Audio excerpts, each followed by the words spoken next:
हां विद्यार्थी मित्र, आता हा आपला 11वा तास आहे, बरोबर आहे. Period number 11. धड्याचं नाव आहे reproduction in lower and higher प्लांटमध्ये असणारा भाग. त्याच्यामध्ये आत्तापर्यंत आपण काय बघितलेलं, रिप्रोडक्शनचा भाग बघितला, एज सेक्शुअल रिप्रोडक्शन बघितलं आपण. त्याच्यानंतर त्याच्यामध्ये रिप्रोडक्शन झाल्यानंतर पॉलिनेशन आपण बघितलं, पॉलिनेशनचे टाईप बघितले आणि पॉलिनेशनचे एजंट्स आपण बघितले या ठिकाणी. मग त्याच्यामध्ये असणारे एबायोटिक आपण बघितलं आणि बायोटिकसुद्धा बघितलं. मग त्याच्यामध्ये मग बायोटिकमध्ये असणाऱ्या या ठिकाणी त्या ठिकाणी आता याच्या अगोदर आपण बघितलेलं आहे, बरोबर आहे. कोणतं बघितलं आपण, युनिसेक्सुअलिटी आपण बघितलं. आता डिकोगॅमी. आता डिकोगॅमी या शब्दाचा अर्थ या ठिकाणी कसा आहे बघा. या ठिकाणी हा सुद्धा याच्यामध्ये सुद्धा सेल्फ पॉलिनेशन होत नाही, क्रॉस पॉलिनेशन घडून येतो. बघा कशा पद्धतीने होतो ते लक्षात घ्यायचं. क्रॉस लक्षात आलं का, मी म्हणतो सेल्फमध्ये तुमच्या लक्षात आलं, सेल्फमध्ये त्याच फुलामध्ये क्रॉस म्हणजे दुसरं फूल दुसरं असेल, झाड दुसरं असेल, ते क्रॉस आलं, हे लक्षात ठेवायचं. क्रॉसिंग म्हणजे दुसरं, सेल्फमध्ये त्याच्यामध्येच होणारं परागसंचयन असा त्याचा अर्थ या ठिकाणी. त्याच्यामध्ये आता बघा, in this device anther and stigma mature at different time. बघा फूल या फुलामध्ये अँथर आणि स्टिग्मा, कारण पुंकेसरचा भाग वरचा अँथर आहे, अँथरवर पोलन होतात आणि तिकडं पुंकेसरचा त्याला आपण गायनेशियम आपण असं म्हणतो, गायनेशियमचा असणारा स्टिग्मा त्याचा वरचा भाग, त्यांचं दोन्हीचं परिपक्व होण्याचा कालावधी वेगवेगळा असतो, म्हणून त्याच्यामध्ये सेल्फ पॉलिनेशन होत नाही त्या फुलामध्ये. लक्षात घ्या मी का म्हणतो, फुलामध्ये सेल्फ पॉलिनेशन का होत नाही, कारण त्याचं टायमिंग वेगवेगळं असतं मॅच्युअर होण्याचं. मॅच्युअर झाल्यानंतर मग त्या ठिकाणी ते परागसिंचन घडून येतं, असा त्याचा पोलन ग्रेन त्याच्यावर पडतात. मग टायमिंग वेगवेगळं असल्यानंतर ह्याच्यात काय आहे कॉन्ट्राव्हन्सी बघा, विरोधाभास काय आहे ठिकाणी बघा. त्याच्यामध्ये flower so as to prevent the self pollination, म्हणून सेल्फ पॉलिनेशन याच्यामध्ये मॅच्युरेशन पिरियड वेगवेगळा असल्यामुळे फुलामध्ये सेल्फ पॉलिनेशन होत नाही. It can be further divided into बघा टू टाईप्स, प्रोटँड्री आणि प्रोटोगायनी. आता प्रोटँड्री आणि प्रोटोगायनी हे काय शब्द आहेत या ठिकाणी बघा, याच्यामध्ये लक्षात घ्यायचं त्या शब्दाचाच अर्थ आहे. In this type androecium mature earlier than gynoecium. म्हणजे काय, अँड्रोशियम हे गायनेशियमच्या अगोदरच परिपक्व होतो, बरोबर आहे त्या फुलामध्ये. For example in disc floret of sunflower म्हणजे सूर्यफुलाच्या फुलामध्ये अशा पद्धतीने होतो, असा त्याचा अर्थ आहे. म्हणून सेल्फ पॉलिनेशन होत नाही, क्रॉस पॉलिनेशन होतो या फुलाचं त्या फुलामध्ये परागसिंचन जाणे, असा त्याचा. त्याच्यानंतर प्रोटोगॅमी याच्या विरुद्ध आहे. In this type gynoecium mature earlier than the androecium. इथं गायनेशियम अँड्रोशियमच्या अगोदरच मॅच्युअर होतो. त्याला एक्झाम्पल आहे ग्लोरिसा अशा प्रकारचं त्या ठिकाणी आहे. ती प्लांट आपल्याकडे नाही आहे, पण अशा पद्धतीने त्याच्यामध्ये होतो. आणि त्याच्यानंतर आहे प्रीपोटेन्सी. आता ह्याच्यामध्ये काय आहे, प्रीपोटेन्सी म्हणजे pollen grains of other flower germinate rapidly over stigma than the pollen grain from the same flower. For example Apple, त्याच फुलामध्ये असणारं परागसिंचन वेगळ्या पद्धतीने होतो. आता ह्याच्यामध्ये हिट्रोस्टाईल, त्याला हेट्रोमॉर्फी आपण म्हणतो. हिट्रोस्टाईल म्हणजे त्याची स्टाईल जी आहे त्याची, बरोबर कशाची, ते फिलामेंटची, कशाची, अँथरची असेल, गायनेशियमची, त्याची वेगवेगळी असते. आता मी इथं वाचतो त्या ठिकाणी बघा.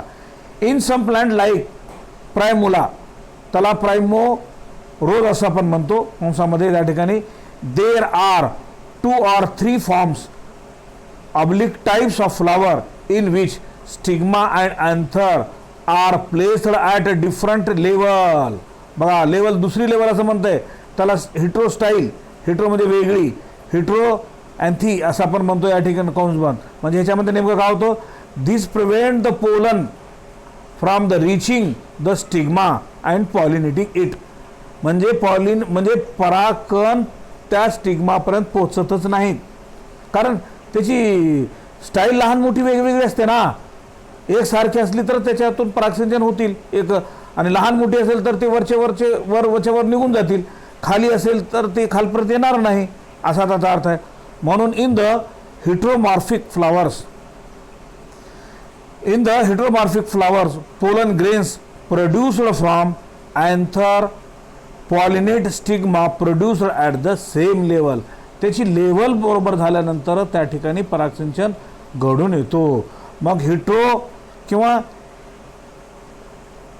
हरकॅगमी, आता ह्याचा संदर्भ या ठिकाणी काय आहे?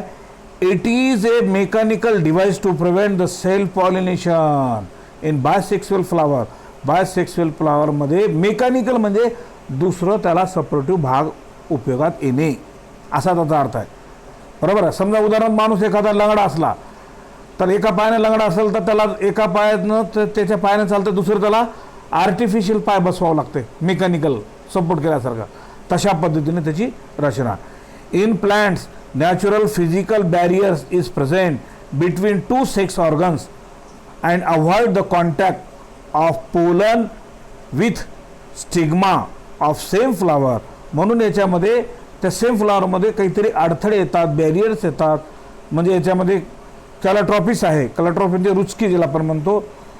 पेंटा angular stigma is positioned above the level of anther pollinia ज्याला आपण म्हणतो. म्हणजे अँथरची लेवल त्या ठिकाणी त्याने सांगितलेली आहे कशी असते तर ते. आता त्याच्यानंतर आता बघा पोलन पिस्टल इंट्रॅक्शन. आता पोलन पिस्टल इंट्रॅक्शन या शब्दाचा अर्थ म्हणजे पोलन ग्रेन आणि पिस्टल. पिस्टल म्हणजे स्टिग्मा, गायनेशियमचा भाग असलेला त्या ठिकाणी त्यांच्यामध्ये काय इंटरॅक्शन आहे. खरं तर आता हा भाग मी सांगत असताना इथे एक आकृती आहे खाली, ती आकृती आपण इथं बघणं अत्यंत आवश्यक आहे. बघा ही आकृती, हे बघा, हे बघा, हे गायनेशियमचा भाग आहे. पोलन ग्रेन वर आलेलं आहे त्या ठिकाणी, पोलन ग्रेन म्हणून पोलन ट्यूब आलेली आहे. ह्याच्या अगोदर सुद्धा हा भाग मी तुम्हाला दाखवला. पोलन ट्यूब कशी आली, खालून कशी जाते, ओइलमध्ये जाते, ओइलमध्ये असणारे एम्ब्रियोमध्ये कशी जाते, एम्ब्रियोमधून सिनर्जिस्टमध्ये कशी जाते आणि पोलन ट्यूब कशी फुटते. हे चित्र तुम्ही कायम लक्षात ठेवणं अत्यंत आवश्यक आहे. आता मी वरचा भाग मी शिकवणार आहे तुम्हाला, ते शिकवण्यासाठी हा भाग तुम्हाला माहीत असणं आवश्यक आहे. बरोबर आहे. आता हे गायनेशियमचा भाग आहे, गायनेशियमच्या वर त्याच्यामध्ये असणारं पोलन ग्रेन आहे, वर आलेलं जमा झालेलं गायनेशियमवर. गायनेशियमवर स्टिग्मा, स्टाईल, ओहरी आणि त्याच्यामध्ये असणार. आता ही ओहरी कुठं आहे, गायनेशियम म्हणजे काय, त्या ओहरीमध्ये ओहल असतं हे अगोदर सांगितलेलं तुम्हाला. मग त्याच्यामध्ये मग स्टाईल कशी आहे या ठिकाणी, मग मायक्रोपायलेंट कोणता आहे, सिनर्जीज कोणता, ते मधले भाग आहेत या ठिकाणी. आता हे भाग ह्याच्या अगोदर सुद्धा दाखवलेलं, तरी मग दाखवलेलं आहे. आता ह्यांचं इंट्रॅक्शन यांच्यामध्ये स्टिग्मा आणि काय पोलन ग्रेन आणि स्टिग्मामध्ये असणारं इंटरॅक्शन इथे या ठिकाणी आपण आता तोच इंटरॅक्शन आपण बघणार आहोत. तो स्टिग्मा म्हणजे पोलन आणि पिस्टल इंटरॅक्शन, तोच भाग या ठिकाणी आपल्याला लक्षात ठेवायचा आहे. आता मी काय म्हणतो या ठिकाणी बघा, या ठिकाणी it is the interaction of pollen grain, it is the interaction of pollen grain with sporophytic tissues. म्हणजे कोणता, स्टिग्मा. स्पोरोफायटिक स्टिग कुठं असतं, ते स्टिग्मावर असं. It begin with the pollination. आता हे पॉलिनेशन होण्यासाठी सुरुवात होते. End with fertilization. याचा शेवट कुठं होतो, फर्टिलायझेशनमध्ये. सुरुवात पॉलिनेशन होते आणि शेवट कशामध्ये होतं या ठिकाणी, फर्टिलायझेशन. कारण फर्टिलायझेशन झालं तर मेल आणि फिमेल गॅमेट तयार होतो, त्याच्यानंतर झायगोट तयार होतो, बी तयार होतं, त्याच्यामध्ये तो विषय संपला. All events from the deposition of pollen grains on stigma to the entry of pollen tube in the ovule synergid referred as pollen pistil interaction. आता हे पोलन पिस्टल इंटरॅक्शन असल्यामुळे सर्व घटना घडत असतात. ऑल इव्हेंट्स असं म्हणलेलं आहे. सर्व घटनामध्ये आता कोणतं आलं या ठिकाणी, पोलन ग्रेनमधून पोलन ट्यूब बाहेर पडणे, पोलन ट्यूब बाहेर पडल्यानंतर स्टिग्मामधून त्या ठिकाणी एंट्री करून स्टाईलमधून त्या ठिकाणी ओहरीमधून ओहिलमध्ये जाणे, ओहिलमधून सिनर्जी सेलमधून एम्ब्रियो सॅकमध्ये जाणे, अशा पद्धतीने हे सगळं पूर्ण घटना या ठिकाणी आलेल्या असतात. आता pollination does not guarantee the transfer of right types of pollen. आता पोलन कशा पद्धतीने होईल त्याची काही आपण गॅरंटी देऊ शकत नाही. Often wrong type also land on stigma. चुकीच्या पद्धतीने सुद्धा स्टिग्मावर त्या ठिकाणी पोलन ग्रेन बसू शकतात, असा त्याचा अर्थ त्या ठिकाणी. त्याच्यानंतर the pistil has the ability to recognise and accept the right compatible pollen of the same species. Full stop. Thus wrong type pollen is discarded by pistil. बघा, चुकीच्या पद्धतीने झालेले पिस्टल काय तर डिस्कार्ड म्हणजे ते फेकून दिले जातात किंवा टाकून दिले जातात. कॉम्पॅटिबिलिटी अँड इनकॉम्पॅटिबिलिटी. कॉम्पॅटिबिलिटी म्हणजे सुसंगत, इनकॉम्पॅटिबिलिटी म्हणजे विसंगत असलेलं. Of the pollen pistil is determined by the special protein. आता हे सगळं होत असताना खास अशा प्रकारच्या प्रोटीनचा उपयोग होतो. The process involves pollen recognition followed by the promotion or inhibition pollen. बघा याच्यामुळे त्याला मदत केली जाते किंवा त्याला इनिबिट म्हणजे त्याला मारा केला जातो किंवा त्याला अडथळा केला जातो किंवा त्याला म्हणजे नको म्हणून त्याला टाकाऊ केला जातो असा त्याचा अर्थ आहे. त्याच्यानंतर आता बघा पुढे the stigmatic surface of flower refuse other wrong types of incompatible pollen grains. Full stop. A physiological mechanism operate to ensure that only intraspecific pollen germinate successfully. आता कसे सक्सेसफुली होतात ते या ठिकाणी दिलेलं आहे. The compatible pollen absorb the water and nutrient from the surface of the stigma. स्टिग्माच्या पृष्ठभागावरून त्या ठिकाणी लागणारं त्याला न्यूट्रिएंट आणि पाणी हे ॲब्झॉर्ब करत असतात असा त्याचा अर्थ आहे. त्याच्यानंतर germinate and produce the pollen tube. नंतर पोलन ट्यूब पोलन ग्रेनमधून बाहेर पडते. ती पोलन ट्यूब कशी येते तुम्हाला आकृतीमध्ये ते दाखवले ते बघा त्या ठिकाणी. It's growth through the style is determined by the specific chemical. विशिष्ट अशा केमिकलमध्ये त्या ठिकाणी काय होतो स्टिग्मामधून स्टाईलमध्ये ती पोलन ट्यूब बोरिंग करत जाते छिद्र पाडत जाते असा त्याचा अर्थ आहे. The scientific surface the stigmatic surface provide the essential prerequisites for the successful germination which are absent in pollen. Full stop. The pollen tube is finally pushed through the ovule, reaches the embryo sac.